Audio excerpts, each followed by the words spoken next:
السلام علیکم ورحمۃ اللہ وبرکاتہ۔ سیرت النبی کی سیریز میں آج کا ٹاپک ہے حق دلوا دیا۔ اب اس ہندوستانی نے ان سے پوچھا، تم کس کی عبادت کرتے ہو؟ انہوں نے جواب دیا، ہم اس اللہ کی عبادت کرتے ہیں جو سامنے نہیں ہے۔ اس ہندی عالم نے پوچھا، تمہیں اس کی خبر کس نے دی؟ امام رکن الدین بولے، حضرت محمد صلی اللہ علیہ وآلہ وسلم نے۔ اس پر اس ہندی نے کہا، تمہارے پیغمبر نے روح کے بارے میں کیا کہا ہے؟ امام بولے، یہ روح میرے رب کے حکم سے قائم ہے۔ اس پر اس ہندی عالم نے کہا، تم سچ کہتے ہو۔ پھر وہ مسلمان ہو گیا۔ ایک روز حضور نبی اکرم صلی اللہ علیہ وآلہ وسلم اپنے چند صحابہ رضی اللہ عنہم کے ساتھ مسجد حرام میں تشریف فرما تھے۔ ایسے میں قبیلہ زبید کا ایک شخص وہاں آیا۔ اس وقت نزدیک ہی قریش مکہ بھی مجمع لگائے وہاں بیٹھے تھے۔ قبیلہ زبید کا وہ شخص ان کے نزدیک گیا اور ارد گرد گھومنے لگا۔ پھر اس نے کہا، اے قریش، کوئی شخص کیسے تمہارے علاقے میں داخل ہو سکتا ہے اور کوئی تاجر کیسے تمہاری زمین پر آ سکتا ہے جبکہ تم ہر آنے والے پر ظلم کرتے ہو؟ یہ کہتے ہوئے جب وہ اس جگہ پہنچا جہاں آپ صلی اللہ علیہ وآلہ وسلم تشریف فرما تھے تو آپ نے اس سے فرمایا، تم پر کس نے ظلم کیا؟ اس نے بتایا، میں اپنے اونٹوں میں سے 3 بہترین اونٹ بیچنے کے لیے لے کر آیا تھا، مگر ابو جہل نے یہاں ان تینوں اونٹوں کی اصل قیمت سے صرف 1/3 قیمت لگائی، اور ایسا اس نے جان بوجھ کر کیا کیونکہ وہ جانتا ہے کہ وہ اپنی قوم کا سردار ہے۔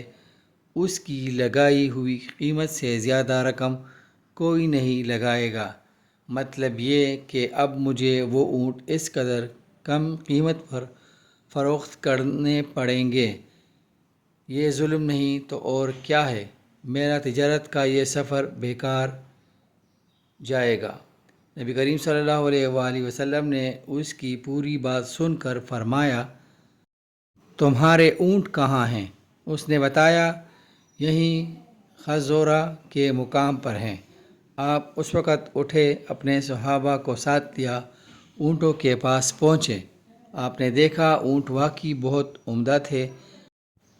آپ نے اس سے ان کا بھاؤ کیا اور آخر خوش دلی سے سودا طے ہو گیا۔ آپ نے وہ اونٹ اس سے خرید لیے۔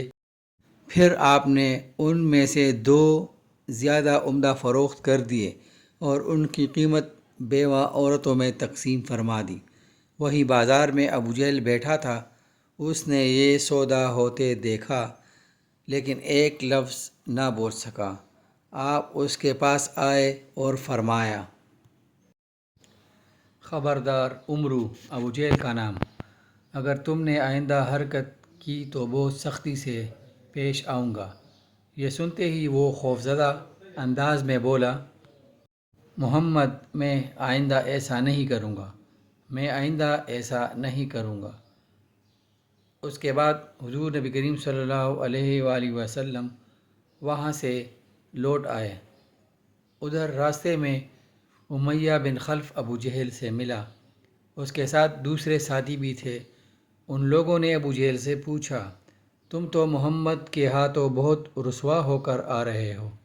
ایسا معلوم ہوتا ہے کہ یا تو تم ان کی پیروی کرنا چاہتے ہو یا تم ان سے خوفزدہ ہو گئے ہو۔ اس پر ابو جہل نے کہا، میں ہرگز محمد کی پیروی نہیں کر سکتا۔ میری جو کمزوری تم نے دیکھی ہے اس کی وجہ یہ ہے کہ جب میں محمد صلی اللہ علیہ وسلم کو دیکھا تو ان کے دائیں بائیں بہت سارے آدمی نظر آئے۔ ان کے ہاتھوں میں نیزے اور بھالے تھے اور وہ ان کو میری طرف لہرا رہے تھے۔ اگر میں اس وقت ان کی بات نہ مانتا تو سب لوگ مجھ پر ٹوٹ پڑتے۔ ابو جہل ایک یتیم کا سرپرست تھا۔ پھر اس کا سارا مال غصب کر کے اسے نکال باہر کیا۔ وہ یتیم حضور صلی اللہ علیہ وسلم کے پاس ابو جہل کے خلاف فریاد لے کر آیا۔ حضور صلی اللہ علیہ وسلم اس یتیم کو لیے ابو جہل کے پاس پہنچے۔ آپ نے اس سے فرمایا، اس یتیم کا مال واپس کر دو۔ ابو جہل نے فوراً مال اس لڑکے کے حوالے کر دیا۔ مشرکین کو یہ بات معلوم ہوئی تو بہت حیران ہوئے۔ انہوں نے ابو جہل سے کہا، کیا بات ہے؟ تم اس قدر بزدل کب سے ہو گئے کہ فوراً ہی مال اس لڑکے کے حوالے کر دیا؟ اس پر اس نے کہا، تمہیں نہیں معلوم کہ محمد صلی اللہ علیہ وسلم کے دائیں بائیں مجھے بہت خوفناک ہتھیار نظر آئے تھے۔ میں ان سے ڈر گیا۔ اگر میں اس یتیم کا مال نہ لوٹاتا تو وہ ان ہتھیاروں سے مجھے مار ڈالتے۔ قبیلہ خشم کی ایک شاخ اراشہ تھی۔ اس کے پاس ایک شخص سے ابو جہل نے کچھ اونٹ خریدے لیکن قیمت ادا نہ کی۔ اس نے قریش کے لوگوں سے فریاد کی۔ ان لوگوں نے حضور صلی اللہ علیہ وسلم کا مذاق اڑانے کا پروگرام بنا لیا۔ انہوں نے اس آراشی سے کہا کہ تم محمد کے پاس جا کر فریاد کرو۔ ایسا انہوں نے اس لیے کہا تھا کہ ان کا خیال تھا کہ حضور صلی اللہ علیہ وسلم ابو جہل کا کچھ نہیں بگاڑ سکتے۔ آراشی حضور نبی کریم صلی اللہ علیہ وسلم کے پاس گیا۔ آپ نے فوراً اسے ساتھ لیا اور ابو جہل کے مکان پر پہنچ گئے۔ اس کے دروازے پر دستک دی۔ ابو جہل نے اندر سے پوچھا، کون ہے؟ آپ نے فرمایا، محمد۔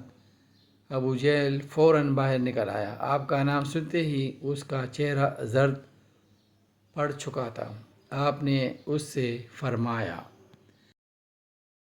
اس شخص کا حق فوراً ادا کرو۔ اس نے کہا، بہت اچھا، ابھی لایا۔ اس نے اسی وقت اس کا حق ادا کر دیا۔ اب وہ شخص واپس اسی قریشی مجلس میں آیا اور ان سے بولا، اللہ تعالیٰ ان حضرت صلی اللہ علیہ وسلم کو جزا دے۔ اللہ کی قسم انہوں نے میرا حق مجھے دلوا دیا۔ مشرک لوگوں نے بھی اپنا ایک آدمی ان کے پیچھے بھیجا تھا اور اس سے کہا تھا کہ وہ دیکھتا رہے حضور اکرم صلی اللہ علیہ وآلہ وسلم کیا کرتے ہیں۔ چنانچہ جب وہ واپس آیا تو انہوں نے اس سے پوچھا، ہاں، تم نے کیا دیکھا؟ جواب میں اس نے کہا، میں نے ایک بہت ہی عجیب و حیرت ناک بات دیکھی ہے۔ سیرت النبی کی ویڈیو کی سیریز کا سلسلہ جاری ہے۔